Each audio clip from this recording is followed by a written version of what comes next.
جی student, اب ہم exercise جو ہے وہ ایکسرسائز نمبر 7 کر رہے تھے. تو 7ویں ایکسرسائز میں ہم نے پڑھا تھا کہ وہ کہتا ہے آپ کو کہ لا اور لیسا کے ساتھ آپ نے لم اور لیسا کے ساتھ آپ نے جواب دینا ہے. تو آپ اپنے سامنے رکھیں کتاب اور میں یہاں پڑھتا ہوں. جی یہاں اس نے کہا ہے حل کان ابی العلا زوجہ، کیا ابو العلا کی بیوی تھی؟ تو کیا جواب دیں گے؟ نہیں تھی نا. لا لم یکن لہ زوجہ، جی نہیں اس کی بیوی نہیں تھی. اس کے بعد ہے حل استطاع ابو العلا ان یجیبا، کیا ابو العلا میں یہ طاقت تھی کہ وہ کوئی جواب دے سکتا؟ تو اس کا کیا جواب ہوگا؟ لا لم یستطیع ابو العلا ان یجیبا. حل ہادی المرأۃ شاعرہ، کیا یہ عورت شاعرہ ہے؟ تو لا لیست المرأۃ شاعرہ، جی نہیں عورت شاعرہ نہیں ہے.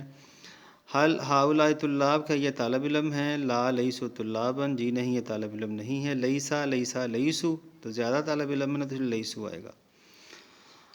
اتقول الشعر، کیا تم شعر کہتے ہو؟ لا لا اقول الشعر، جی نہیں میں شعر نہیں کہتا. حل ستدرس لغۃ جدیدۃ، کیا تم نے نئی لغت جو ہے وہ پڑھی ہے؟ تو آپ کیا کہیں گے؟ لا لن ادرس لغۃ جدیدۃ، میں نئی لغت ہرگز نہیں پڑھوں گا. اس کے بعد ہے انت شاعر، کیا تو شاعر ہے؟ لا لا لست شاعر، جی ہاں جی نہیں میں شاعر نہیں ہوں.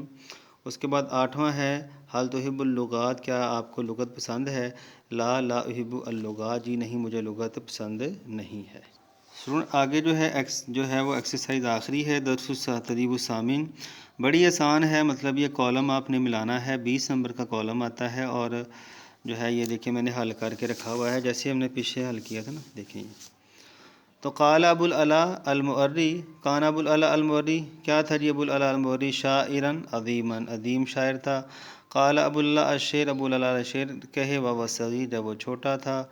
ابو العلا له کتب فی الادب واللغت والشعر، ابو العلا کی کتابیں ہیں لغت میں، شاعری میں اور ادب میں. من اشہر کتب شاعر، اس کی مشہور کتاب کا نام رسالۃ الغفران ہے. ابو العلا کانت لہ آراء خاصۃ فی الحیات، ابو العلا کی زندگی کے بارے میں خاص رائے ہے. للغۃ العربیۃ، عربی لغت میں 28 حرفاً، یعنی کہ 28 حروف تہجی ہیں. اسٹوڈنٹ یہ تھا آج کا لیکچر. اس کو پڑھیں، ریوائنڈ کر کے پڑھیں، اور کوئی بھی مسئلہ ہو سمجھ نہ آئی ہو تو آپ کمنٹ سیکشن میں ضرور بتائیے گا تاکہ میں آپ کو دوبارہ یہ بات سمجھا دوں. Thank you.